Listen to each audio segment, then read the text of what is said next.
Dabar lėksiu į šiltus kraštus, pasakė Sniego karalienė, pažiūrėti savo juodųjų puodų. Juodaisiais puodais ji vadino ugnikalnius Etną ir Vezuvijų.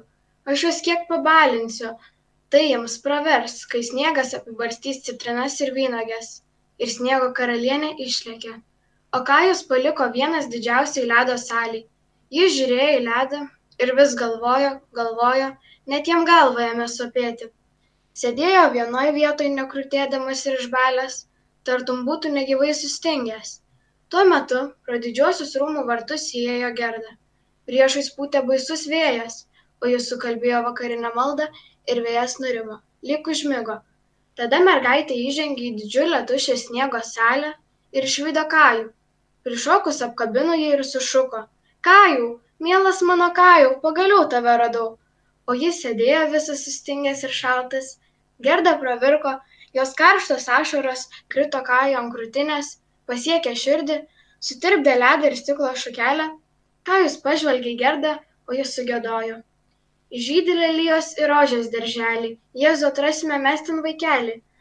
Šoko tada Kajui ašaros iš akių, su ašaromis kartu iškrito ir stiklo krislelis. Jis pažino Gerdą ir džiaugsmingai sušuko: Gerdute, brangiausia mano Gerdute, kur taip ilgai buvai, kur aš pats buvau? Apsidairė aplink, kaip čia šalta, kaip čia tuščia. Jis prisiglaudė prie Gerdos, tai juokėsi ir verkė iš džiaugsmo. Buvo toks didelis džiaugsmas, jog ledo kąsneliai ėmė šokinėti, o kai pavargo, jie sugulė. Ir susidėjo tas pats žodis, apie kurį Sniego karalienė sakė, kad jei jis jį sudės, pasidarys nepriklausomas viešpats, dovanosim visą pasaulį ir priedu dar naujas pačiūžas. Gerda pabučiavo jos skruostus ir jie paraudonavo, pabučiavo jo akis, ėmė spindėti kaip ir jos akys, pabučiavo jo rankas ir kojas. Jis vėl pasidarė sveikas ir greitas.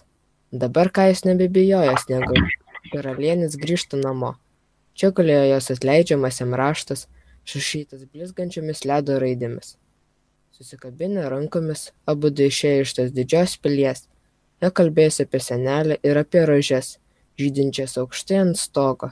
Visur, kur jie ėjo, vėjas nustodavo pūtis ir pasirodydavo saulė. Prie krūmo su raudonomis uogomis laukė elnias. Jis buvo atsivedęs pritvinkusią elnę, taip girdėjo savo pienu ir pabučiavo į lūpas. Tada elniai nunešė jos pas suomę, kurie pasišildės prikūrentų pirkiai ir išsiklausinėjo apie kelią namo. Paskui užsuko į lapių žemę pas senutę. Ta pasiuvo jiems naujus drabužius ir sutaisė roges. Jaunus keleivius lydėjo senutė ir abu elniai lig lapių žemės sienos, kur buvo pradėjusi kaltis pirmutinė žolė. Čia jie atsisveikino su senute ir elniais. Laimingai keliaukite, atsisveikinami sakė lydėtojai. Netrukus prikeliavo mišką. Paukšteliai čiulbėjo, medžiai sprogo. Iš miško priešais išjojo ant gražaus arklio jauna mergaitė, su raudona kepuraitė ir pistoletais už diržo.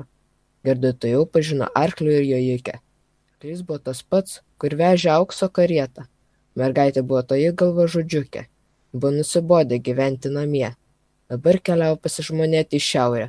Jeigu ten nepatiktų, tai ir į kitus kraštus. Taip pat tuojau pažino Gerdą, pasimačiusius abidvi labai apsidžiaugė.